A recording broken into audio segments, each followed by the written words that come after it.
வணக்கம். இது தமிழ் குரலின் சிறப்பு நேர்காணல். இன்றைக்கு நம்மோடு இணைந்திருக்கிறவர் ஃபர்ஸ்ட் லைன் மீடியாவின் முதன்மை ஆசிரியர் மூத்த பத்திரிகையாளர் ஐயா திருமிகு உமாபதி அவர்கள். சார் வணக்கம். வணக்கம். ஈரோடு இடைத்தேர்தலில் நாங்கள் போட்டியிடலை, யாருக்கும் ஆதரவு இல்லைன்னு விஜய் பெயரில் ஒரு அறிக்கை வெளியிடப்பட்டிருக்கு. எப்படி பார்க்க வேண்டியிருக்கு? வந்தா ஹீரோவாக தான் வருவேன் 2026. அதாவது என்ன பண்ண, இப்போ ஷூட்டிங் இருக்குல்ல, ஷூட்டிங் இருக்கும்போது இப்போ இந்த படத்தை முடிச்சுட்டு தான் வரணும். 2026 கடையை முடிவாங்க. அவர் போலனா தான் புஷி ஆனந்த் மாவட்ட செயலாளர் கூட்டத்தை நீங்களே நடத்துங்கிறாருல. கூட்டத்தை நடத்துவாங்க, எல்லாம் பண்ணுவாங்க. அங்கே போய் ஓட்டு மக்கள் தானே போடணும். இப்போ விஜய் நின்னா 1400 ஓட்டு தான் விழுகும். ரொம்ப அவமானப்படணும். அதுக்காக நம்ம என்ன பண்ணலான்னு கேட்டுருப்பாரு புஷி ஆனந்த்கிட்ட. வேணாம் சார், நம்மளை கட்டி இறக்கி விட்டு இதோட நம்மளை காலி பண்ணி விட்டுருவாங்க, உங்கள் வாழ்க்கையில் மண்ணை போட்டு விட்டுருவாங்க, நம்ம டைரெக்டாக பெரிய தேர்தலில் இறங்குவோம் அப்படின்னா, சரி அப்போ நான் ஷூட்டிங் போகிறேன், நீ பார்த்துக்க. வர மாவட்ட செயலாளருக்கு தயிர் சாதம் சாம்பார் சாதம் போட்டு சிறப்பு உணவுன்னு சொன்னேன்னா பிரேக்கிங் போடுவாங்க எல்லா டிவிலையும், அதோடு அனுப்பி விட்டுரு மத்தியானத்தோட அப்படின்னு சொல்லி இது பண்ணியிருக்காரு. அறிக்கை எழுதுறதுக்கு ஒரு பையன் இருக்கேன். 2026 வரைக்கும் அறிக்கை ரெடி பண்ணி வச்சுருக்காங்க. டேட்டு மட்டும் போட்டு அனுப்பிக்கிட்டே இருப்பாங்க. பிறந்த நாள், நினைவு நாள், அந்த 9 கொள்கை தலைவர்களுக்கும் 9 பிறந்தநாள் டேட்டு போட்டு லெட்டர் அடித்து வச்சிட்டாங்களாம். அதே மாதிரி ஒரு நினைவு நாளுக்கு ஒரு லெட்ரு. அப்போ 9 தலைவர்கள்னால் 18 லெட்ரு பேட் ரெடியாக இருக்குது. அதில் விஜய் ரப்பர் ஸ்டாம்ப் வச்சுட்டாங்க. அதுக்கப்புறம் வேறு அறிக்கைகள், இந்த நீட்டு தொடர்பாக பொதுவான அறிக்கைகள், திமுக தாக்கி ஒரு அறிக்கை, மத்திய அரசு தாக்கி ஒரு அறிக்கைன்னு சொல்லி ஒரு 40 விதமான அறிக்கை வச்சுருக்கேன். இதுதான் இந்த 40 வச்சுக்கங்க. 2026 தேர்தல் வரைக்கும் ஒன்றா அந்தந்த டேட்டில் நீங்கள் ஆட்டோமேட்டிக்காக அலாரம் வச்சுக்கோங்க. ஷெட்யூலில் போட்டிங்கன்னா அலாரம் அடிக்கும். இன்றைக்கி வேலுநாச்சியார் பிறந்தனாலா, சரி இந்த அறிக்கையை காலையில் அனுப்பிவிடு. காலையில் 5:30 அறிக்கை அலாரம் வச்சிட்டிங்கன்னா அடிக்கும். அதிலே காட்டும் வேலுநாச்சியார் பர்த்டேன்னு. அந்த அறிக்கையை கொண்டு போய் ட்விட்டரில் போட்டு விட்ருங்க. வெளியே கூட போக வேண்டியது, வீட்டுக்குள்ளே ட்விட்டரில் போட்டுவிட்டா அது வெளியில் வந்துடும் அப்படின்னு எழுதி வச்சுருக்காங்க. அந்த மாதிரி அறிக்கை தான் இது வந்திருக்கும். இடைத்தேர்தல் எது வந்தாலும் அதில் நான் போட்டியிட மாட்டோன்னு பொதுவாக ஒரு அறிக்கை வச்சுருக்காங்க. அதில் தொகுதியை மட்டும் எழுதி போட்டு விட்ருங்க அப்படின்னு. பாக்ஸ் கேப் விட்டு தொகுதி பேருக்கு மட்டும் வச்சுட்டு கேப் விட்டுருப்பாங்க. டெம்ப்ளேட் ரெடி பண்ணி வச்சிருக்காங்க. இப்போ அதனால தான் சீமான் பெரியாரை திட்டினதுக்கு ஒன்றும் கருத்து தெரிவிக்காமலே இருக்காங்களோ? அதெல்லாம் அறிக்கையில் இல்லையே. 40 அறிக்கை தான் ரெடி பண்ணியிருக்காங்க. 2026 வரைக்கும் 40 அறிக்கை தான் இருக்குது. இதெல்லாம் இப்போ சீன்லேயே வரலையே. இது இன்னி யார் போய் பெரியாரை பற்றி படித்து அதை அறிக்கை அடிக்கிறதுக்குள்ளே அடுத்த நாள் விடிஞ்சு போயிடும். அதனால தான் விடலை. அது விஜய் வேறு ஊரில் இல்லை, அவர்கிட்ட வேறு காமிக்கணும். சார் 10 நாள் ஆயிடுச்சு, இன்னமும் விடுறதுக்கு ஆள் இல்லை. அடுத்த நாளே விட்டா தானே, இல்லைன்னா வேணான் இருப்பாப்புல. இப்போ இந்த அண்ணா யூனிவர்சிட்டி இதுக்கெல்லாம் கவர்னர் 1 வாரம் கழிச்சு பார்த்தாப்புல. அன்னைக்கு நிலைமை வேற. அன்னைக்கு என்னன்னா அறிக்கை விடல, இல்லை நேராக போய் பார்த்தாப்புல. வெளியில் ப்ரெஸ்ஸுன்னா கை காட்டிட்டு போய். ஆமாம், ப்ரெஸ்ஸு கை தான் காட்டுவாங்க. அப்புறம் என்ன, நீங்கள் வேறு வாயை காட்டினா என்ன ஆகும்? வாயிலே குத்திடுவாங்க. மைக்கை கொண்டு வாயில் திணிச்சிடுவாங்கன்றதுக்காக கையை காமிச்சு போயிருப்பாப்புல. அன்னைக்கு கவர்னர் வீட்டுக்கு கூட போகும்போது கூகுள் மேப்பில் போட்டு தான் போயிருக்காங்க. போட்டு தான் கவர்னர் வீடு எங்கே இருக்குதுன்னு சொல்லி போட்டு காமிச்சு, அப்புறம் நான் இங்கே போலீஸாக நிற்கிதுன்னா அது அப்படி தான் இருக்கும் அப்படின்னா, அப்புறம் இந்த இடம் தான் வினோத்துக்கு பிறகு முதல்ல உள்ளே போனது ஃபுல்லாக கூடுதல் ப்ரொடெக்ஷன். அதனால் போயிருக்காப்புல. போயிட்டு உள்ளே இவ்வளோ பெரிய ஏரியா இருக்குது. விஜய் பார்த்துருவாப்புல. நம்ம எந்த படத்துலையுமே நம்மளே இந்த மாதிரி இடத்துலலாம் ஷூட்டிங் போனதில்லை. இவ்வளோ பெரிய ஏரியாவாக இருக்குது, மானு மயிலெலாம் இருக்குது. என்ன இவ்வளோ பெரிய ராஜ வாழ்க்கை வாழ்கிறாங்க. நம்ம ஈச்சிக்கு வந்தோம்னா முதல்ல இதை இடிச்சு தள்ளணும்யா அப்படின்னு அன்றைக்கே நினச்சிடுவாங்க. நம்ம ஈசிஆரில் போய் அவ்வளோ காசை கொடுத்து இடத்த வாங்கி வச்சுருக்கோம். சிட்டிக்குள்ளேயே இவ்வளோ பெரிய இடம் இருக்குது, 100 ஏக்கரில். இதில் வாழ்ந்துக்கிட்டு நம்மளே இது போட்டு, சரி நம்ம ஆட்சிக்கு வர வரைக்கும் பார்ப்போம், ஆட்சிக்கு வந்ததுக்கப்புறம் இதை ஒழிச்சு கட்டிடுவோம் அப்படின்னு சொல்லி நினச்சிருப்பாப்புல. உள்ளுக்குள்ளே எத்தனை கிலோமீட்டர் போகிற மாதிரி இருக்குது, காரு போய்கிட்டே இருக்குன்ற மாதிரி. இதுனா வண்டலூர் ஜூ மாதிரி தான் இருக்கும். எல்லா மிருகங்கள் அதில் இருக்கும். இல்லை, இதில் இன்னொரு பக்கம் பார்த்தீங்கன்னா, இதில் சீமான் அவரே போட்டியிடுவார் அப்படின்ற மாதிரி சொல்லிக்கிட்டு இருந்தாங்க. ஏன்னா அவர் பல வழக்குகள் போட்டதுனால கைது பண்ண மாட்டாங்கிறதுனால நின்றுட்டோம்னா எலெக்ஷன் முடிகிற வரைக்கும் கைது பண்ண மாட்டாங்கன்னு ஒரு திட்டம் வச்சு. இல்லை நிற்க 2500 ஓட்டு வாங்கி என்ன பண்ண போகிறாங்க? ஏற்கனவே 1500 வாங்கிட்டு இருந்தாப்புல. இப்போ 253 தேரும் 3000 ஓட்டு விழுகும். இதுக்கு போய் நின்று அவமானப்பட முடியாதுல்ல. நிற்க மாட்டாப்புல சீமான். வேற ஒரு லேடி தான். ஏன்னா பாவம் பொம்பளை பிள்ளைங்க தான் கேள்வி கேட்காது, அப்பாவிகளாக இருக்கும். நம்ம எம்எல்ஏன்ற நினப்பில் இருக்க போகுது இருக்கும். ஈஸியாக இவங்கன்னா ரூம் போட்டு கொடுத்தா, அவருக்கு சாப்பாடு செஞ்சு கொடுத்தோன்னு கணக்கு கேட்பாங்க, கணக்கு காட்டுவாங்க. இவ்வளோ காசு அழிச்சிட்டு போயிட்டா, சரக்கு கேட்டான், நம்மகிட்ட அதை கேட்டான்னு. பொம்பளை பிள்ளைங்கன்னா தெரியாதுன்றதுனால தான் பெண் பிள்ளைகளை நிறுத்துறது. அது சொல்கிறதெல்லாம் கேட்கும். வெயிலில் போகும், கூட நின்று சிரிக்கும், ப்ரெஸ் மீட் கொடுத்தீங்கன்னா கை தட்டும். ஏன்னா அதுகளுக்கு ஒன்றுமே புரியாது, ஒன்றுமே தெரியாது. அதுக்கு காமெடியாக தெரியும் சீமான் பேசுகிறதுலாம். ஆஹா ஆஹா பின்னாடி சிரிச்சிக்கிட்டு இருக்கும். ஆம்பளைங்கன்னா சிரிக்க மாட்டாங்க. அவங்க பார்ப்பாங்க, தலைமை இதே வாய் தானே 6 மாதத்துக்கு முன்னாடி வேறு மாதிரி பேசினானே, அதே ஆளை இப்போ எதிர்த்து பேசுகிறானே, இப்போ ஆதரித்து பேசினாலும் எதிர்த்து பேசுகிறான், எதிர்த்து பேசினாலும் ஆதரித்து பேசுகிறானே அப்படின்றத அவங்க கண்டுபிடிச்சிருவாங்க. சரி இப்படி வேறு கட்சிக்கு நம்ம போக முடியாது அப்படின்ட்டு இருப்பாங்க. பொம்பளை பிள்ளைங்க வந்து அதுக்கு எதுவுமே தெரியாது, இலவும் தெரியாது, எட்டும் தெரியாது, பின்னாடி நின்று இழிச்சிக்கிட்டே இருக்கும். அதனால தான் அந்த மாதிரி இருக்குது. அதனால் சீமானெலாம் நிறுத்த மாட்டாப்புல, யாராவது பொம்பளை பிள்ளைங்களை நிறுத்தி விட்டு அதான் அந்த பிள்ளைங்க நிறுத்த வேட்புமனு அன்னைக்கு போய் தாக்கல் பண்ணியிருக்காங்க. கூட ஒரு 50-100 பேர் போயிருக்காங்க.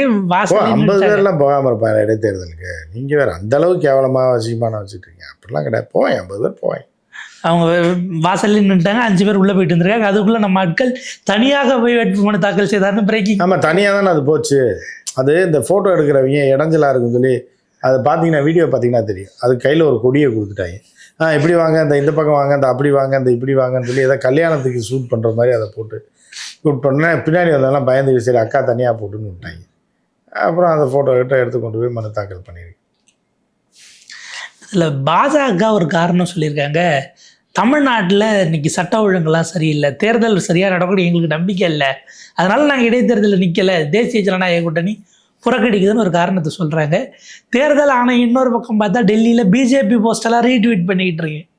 தேர்தல் ஆணையத்தை நம்ப முடியாத சூழலில் பிஜேபி இருக்கா தமிழ்நாட்டில்? இல்லை, அது இல்லை, அது சும்மா மக்களை சும்மா சொல்கிறது தான். அவங்க ஓனர் ஒரே ஓனர் தானே, பிரான்ச் வேறு தொழில் வேறு. இதுதான் உங்களுக்கு இப்போ வந்து இப்போ டாட்டா மோட்டார்ஸ் எடுத்துட்டிங்கன்னா, டாட்டாவில் நிறையா இருக்குது. டாட்டா மோட்டார்ஸ் தனியாக இருக்குது, அவரது டாட்டா தான் ஓனரு.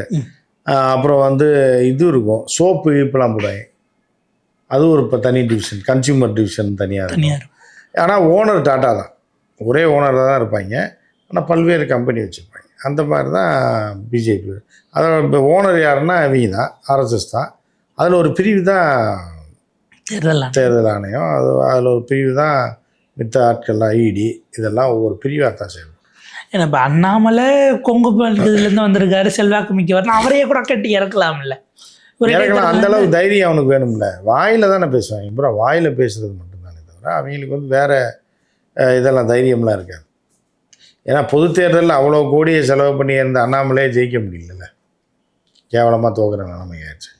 இடைத்தேர்தலில் வச்சா சாவடி ஏன்னா ஏற்கனவே செந்தில் பாலாஜி ஜெயிலுக்கு வேறு போயிட்டு வந்திருக்காப்புல, நார் அடித்து விட்டுருவாங்க. 1500 ஓட்டு கூட அண்ணாமலை வாங்க முடியாது, ரொம்ப அவமானமாயிரும். அடுத்து அரசியல் பண்ண முடியாதுல்ல, 2026 வரைக்கும் அரசியல் பண்ணணும். அந்த அளவுக்குலாம் அவங்களுக்கு தைரியமான ஆள்லாம் கிடையாதுங்க. தைரியமான ஆளும் கிடையாது, அவங்களுக்கு செல்வாக்கும் கிடையாது. பொதுவான இடங்களில் வந்து பல்ட்டி அடிப்பாங்க, அவ்வளோதான். ஏன்னா எடப்பாடி அதே காரணத்தை சொல்லி அவரும் புறக்கணிக்கிறாரு. விஜயகாந்த் பையன் எடப்பாடி என்னன்னா நின்னா ஒரு 15,000-20,000 ஓட்டுனா அதை வச்சு கணக்கு போட்டுருவாங்க. எடப்பாடி வந்து ஜெயலலிதா இருக்கும்போது 34% ஓட்டு வாங்கினாரு, அப்புறம் 30 ஆச்சு, அதுக்கப்புறம் போன தேர்தலில் 22 ஆச்சு, இப்போ 14 ஆயிடுச்சுன்றாங்க. கட்சி அழிஞ்சு போய் 12 பழனிசாமி ஆமாம் அப்படின்ட்டு இப்போ சொல்லி இன்னும் கேவலமாக்கிடுவான்ட்டுருக்காக அவர் வரமாட்டார். ஏன்னா அவர் ஒரு வேலை இல்லைன்னா பிரேமலதா பையனை இருக்கலாமான்னு பார்த்தாங்க. அப்புறம் அவர் முடியாதுன்ற பிறகு கூட்டணியாக புறக்கணிக்கிறோன்னு அந்த அது பையனை எங்கே இறக்கி பையனை எங்கிட்டாவது நுழைச்சி விட்டுன்னு பார்க்குது. இந்த ஸ்கூலில் சேர்த்து விட்டுன்னு நினச்சா பரவாயில்ல, ஏதாவது ஒரு ஸ்கூலில் சேர்த்து விட்டால் அந்த பையனை எவனும் சேர்க்க மாட்டான். இந்த ஸ்கூல்லே விருதுநகர் ஸ்கூலில் சேர்க்கலான்னு பார்த்துச்சு, இங்கே ஏற்கனவே பார்த்து சேர்க்க முடியல. இப்போ வந்து அவன் விக்ரவாண்டியில் சேர்த்தா சந்திரகுமாரை நிறுத்தியிருக்காங்க. அதுக்கு தான் ஏற்கனவே அந்த பையனை வளர்த்ததே சந்திரகுமார் தான், சின்ன பையன்லேருந்து ஸ்கூலில் கொண்டு போய் விட்டது போனது வந்ததெல்லாம்.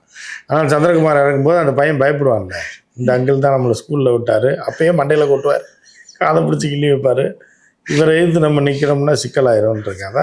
விவரமா டிஎம்கே சந்திரகுமார் ஏன்னா அவர் வெளியில போனது பிரேமலதா கட்சியை கட்டுப்படுத்துறாங்கன்னு சொல்லிதான் வெளியே போனாரு. இப்போ அந்த சந்திரகுமார் விட்டுருவாரா, பையனை போய் இறக்கி விட்டா காதை பிடிச்சி திரும்பி விட்டுருவாப்புல, டே ஸ்கூலில் என்னென்ன சேட்டை பண்ணவனே நீ வந்து எனக்கு எதிர்த்து எம்எல்ஏ சீட்டுக்கு அணிக்கிற நீ அப்படின்னு போட்டுருவாப்புல. ஸோ அதனால் சந்திரகுமாரை போட்டதுனால தப்பாக பேக் அடிச்சிருக்கோம். எடப்பாடி இப்போ பர்சன்டேஜ் குறைஞ்சினா நம்மளுக்கு டோட்டலாக மதிக்க மாட்டாங்க அப்படின்ற மாதிரி எடப்பாடி போக மாட்டாங்க. இப்போ இந்த இதில் எவனுமே நிற்கலைன்றப்ப இந்த சைத்தான் போய் நிற்கும். எதுக்குன்னா இவன் வந்து இதை காட்டுவான், இவனுக்கு ஒரு இப்போ திமுகவுக்கு எதிராக இருக்கக்கூடிய இத்தனை கட்சிகளில் இல்லை எவனுமே போட்டி போடலன்றப்ப பிஜேபிக்கு சார்பாக அண்ணாமலை இது சீமான் நிற்கும் போது பிஜேபிக்காரனும் சீமானுக்கு தானே போடுவான், சீமான் கட்சிக்காரனும் சீமானுக்கு போடுவான், அதிமுககாரனும் சீமானுக்கு தான் போடுவான். அப்படி இருக்கும்போது இவன் வந்து சொல்லுவான் பாருங்க, என்னோட நான் 4% இருந்தேன் 7% இருந்தேன் இப்போ 12%க்கு வந்துட்டேன்னு சொல்லுவான் பாருங்க. புரியுதா உங்களுக்கு? ஸோ அதுக்காக தான் அவன் நிற்கிறான். ஒருவேளை முடிச்சு நானே நின்றுனா ஜெயிச்சிருப்பேன்னு கூட அப்படியே சொல்லுவான், எது வேணாலும் சொல்லுவான். இப்போ என்ன அப்படின்னா இவன் வந்து என்ன திடீர்னு வந்து சில இடங்களில் வந்து என்னன்னா கல்யாணத்துக்கு தடப்படலாம் ஒரு 50 வகையான விருந்தெல்லாம் வச்சு எல்லாம் பண்ணிடுவாங்க, ரெடி பண்ணிடுவாங்க. தாலி கட்ட நேரத்தில் பொண்ணு ஓடி போயிடுச்சுன்றாங்க, கல்யாணம் இன்னும் போயிடும். அப்போ செஞ்ச சாப்பாடெலாம் யார் சாப்பிடுவான்றீங்க? நாய் நரி போனவன் வந்தவன் ரோட்டில் இருக்க பிச்சைக்காரன்லாம் கூப்பிட்டு நல்லா தலைவாழை இலை போட்டு சாப்பிடுவாங்க. வீட்டுக்காரன் இப்போ என்ன அந்த சோறு போனால் வேஸ்ட்டாக போன சோறை எவனோ தின்ட்டு போகிறான். இந்த கதை தான் சீமான் நிற்கிறது. எவனும் நிற்கலை, ஊரே கல்யாணம் நின்று போச்சு.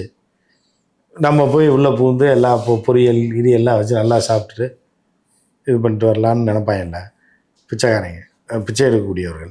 அந்த மாதிரி தான் சீமான். இப்போ யாரும் போட்டி போடலன்னா உள்ளே பூந்து நம்ம ஆட்டையை போடுவோம் அப்படின்ட்டு போய் நிற்கிறான். இவனுக்கான இதெல்லாம் எதுவுமே வராது. ரெண்டாவது பெரிய கட்சின்னு சொல்லுவான் வந்து, அதுக்கான இதுதான் ரெண்டாவது பெரிய கட்சி. ஏன்னா சிலர் என்ன சொல்கிறாங்க, ஏன் என்டிஏனுடைய தேசிய ஜனநாயக கூட்டணியில் முதலமைச்சர் வேட்பாளராக சீமானை போட்டுட்டு சந்திக்கக்கூடாது 2026 அப்படின்லாம் சிலர் கிளப்பிக்கிட்டு இருக்காங்க. சீமானை வந்து வேலைக்காரனை வச்சு தானே, அடியாளை வச்சு ஒருத்தனை கொலை பண்ணுறதுக்கோ இல்லை கொள்ளையடிக்கிறதுக்கோ இல்லை வீடு கூட்டுறதுக்கோ வச்சுருப்பீங்க. அதுக்கு அவன் தான் வீட்டை பார்த்துக்குவான்னு சாவி அவன் கையில் இருக்குன்றக்க அவன் ஓனர் ஆயிடுவானா? இந்த மாதிரி தான் சீமான். அவரை விட்ட சவால் பெரியாரை சொல்லி நீங்கள் ஓட்டு கேட்டுருக்கீங்களா? இப்போ பெரியாரை திட்டி ஈரோட்டில் ஓட்டு கேட்க முடியுமா? அது ஈரோட்டில் போய் ஆமாம் நீங்கள் போயிட்டு பெரிய ஈரோட முக்குரோட இவன் நிக்கெட் இவன் என்ன பண்ணுறான்னு மட்டும் பாருங்க. ஏன்னா இப்போ அங்கே போனால் ஏற்கனவே ஈரோட்டில் பக்கம்தான் அருந்ததியர்கள் குறித்து மோசமாக பேசினதுக்கு ஓட்டு கேட்டே வரக்கூடாதுன்னு போன இடைத்தேர்தலில் பெரிய பஞ்சாயத்தாச்சு. இந்த முறை வந்து பெரியாரை வச்சுட்டு போகிறான், டோட்டலாக நாசப்படுத்திடுவாங்க, நான் காலி பண்ணி விட்டு. அந்த பாப்பா வெயிலில் அலைஞ்சது தான் முக்கியமாக போகும். ஏன்னா போன முறை இடைத்தேர்தலில் நின்றவங்க நிற்கல, இவங்க வேற யாரோ. ஆமாம், அந்த மாதிரி நினச்சிருக்கும்ல, எம்எல்ஏ வேறோன்னு சொல்லி கூப்பிட்டு போனால் 1500 ஓட்டு தான் போட்டாங்கன்றப்ப அது நிற்காது, அடுத்து ஒரு லூஸை பிடிச்சி நிறுத்திடுவாங்க, அவ்வளோதான். இவங்க வந்து கிட்டத்தட்ட 13 வருஷம் ஆசிரியராக இருந்தாங்க. இப்போ அது கட்சிக்கு சேர்ந்த பிறகு என்னன்னு தெரியல, ரிசைன் பண்ணிடுச்சாமா, கேபிள் ஆப்ரேட்டராகவும் விவசாயமும் பார்த்துக்கிட்டு இருக்காங்களாம். ஆமாம், இந்த கட்சியில் வந்து நாசம் தான், அவன் குடும்பம் தெருவுக்கு வந்துடும். அந்த மாதிரி தான் போய்ட்டு ஆசிரியர் பணியை விட்டுட்டு இங்கே வந்து, ஏன்னா பலரும் என்ன கேட்குறாங்க, சீமான் நாங்கள் எளியவர்கள் கட்சி, விவசாயிகள் அது இதெல்லாம் சொல்கிறீங்க, ஆனால் அட்வொகேட்டு, டீச்சரு, டாக்டர் இப்படியான ஆளுக்கே சீட்டு கொடுக்குறீங்களே, அப்போ நீங்கள் எப்படி எளிய மக்களுக்கான கட்சின்னு கேட்குறாங்க அவரை பார்த்து. அவர் எளிய டாக்டராக இருப்பார், அவர் எளிய டாக்டர், எளிய டாக்டர் எளிய வைக்கலாம் இருக்கக்கூடாது. வழக்கறிஞர்களில் பெரிய பெரிய கோடிக்கணக்கில் சம்பாதிக்கிறவங்க இருக்காங்க. ஏன்னா வாரம் தாய்லாந்து போகிற வழக்கறிஞர்கள் இருக்காங்க, சனி வெள்ளிக்கிழமை நைட் ஆனால் தாய்லாந்து போயிடுவாங்க, சனி ஞாயிறங்க இருப்பாங்க. அப்படி வழக்கறிஞர்கள் இருக்காங்க, பெரிய பெரிய வாதாடி செய்கிற வழக்கறிஞர்கள் இருக்காங்க. ஒரு படத்தில் கவுண்டர் பண்ணி வருவார்ல, டீ கடைக்காரனே இப்போ 150 ரூபா பாக்கி இருக்கணும், அந்த மாதிரி இருக்காங்களா? அந்த மாதிரி எளிய பிள்ளைகள் எல்லாத்துலேயும் தான் இருப்பாங்க. கோர்ட் வாசல் எல்லாமே நீ வழக்கறிஞர்னு சொல்ல முடியாது, எல்லா டாக்டரும் இருக்காங்க, பத்திரிகைக்காரர் எல்லாருமே எளிய பிள்ளைகள் எல்லாத்துலேயும் எல்லா டிபார்ட்மெண்ட்லையும் இருக்காங்க. அதனால் ஏன்னா இதில் வேட்பாளர் அறிவிக்கிறதுக்கு முன்னாடி திரள் நிதிக்கான கோரிக்கைகள் அப்படிங்கிறத வச்சு தான் வீடியோ முதல்ல ரிலீஸ் ஆச்சு. அந்த ப்ராசஸ்ங்கிறது லகுவாக போயிட்டுருக்கு. பார்ப்போம் சார். இந்த சீமான் கிளைம் பண்ணுறாரு, இனிமேல் வந்து திராவிடத்தை நான் வேற இருப்பேன் அப்படின்ட்டு ஈரோட்டில் போய் அவருடைய பிரச்சாரத்தை ஆரம்பிச்சாருன்னா தான் அது எப்படி போகும் அப்படிங்கிறது. அப்போ இன்ட்ரெஸ்டிங்காக இருக்கும் இன்னும் கொஞ்சம் நாளைக்கு. ஏன்னா இப்போ குருமூர்த்தியெல்லாம் மானசீகமாக ஆதரவு தெரிவிச்சிருக்காருன்னும் போது ஓட்டு போட சொல்லி அதிமுகவோ பிஜேபி நேரடியாக சொல்லலைனாலும் பெரிய மானஸ்தான் குருமூர்த்திலாம் உள்ள வேலை செய்யறதுக்கு அவங்க ஆட்கள் அலோவ் பண்ணுறாங்களா? ஏன்னா கடந்த காலத்தில் நயினார் எம்பி எலெக்ஷன் நிற்கும் போது அதிமுககாரங்க தான் அந்த பணத்தை கொடுக்கறதுக்குலாம் ஹெல்ப் பண்ணாங்க அப்படின்ற விஷயம். நயினாரை மாட்டி விட்டு காசை பிடிக்கிட்டு விட்டாங்க. அது சொந்த கட்சி இல்லை, அதிமுககாரங்க ஹெல்ப் பண்ணாங்க, அதிமுககாரங்க ஹெல்ப் பண்ணாங்க, பாஜககாரங்க மாட்டி விட்டாங்க அப்படிங்கிற மாதிரியான விஷயங்கள் அப்பயே சொல்லப்பட்டது. இது ஈரோடு இடைத்தேர்தல் அடுத்த கட்டம் எப்படி போகுதுன்னு பார்ப்போம். உங்கள் நேரத்துக்கு வருதுக்கு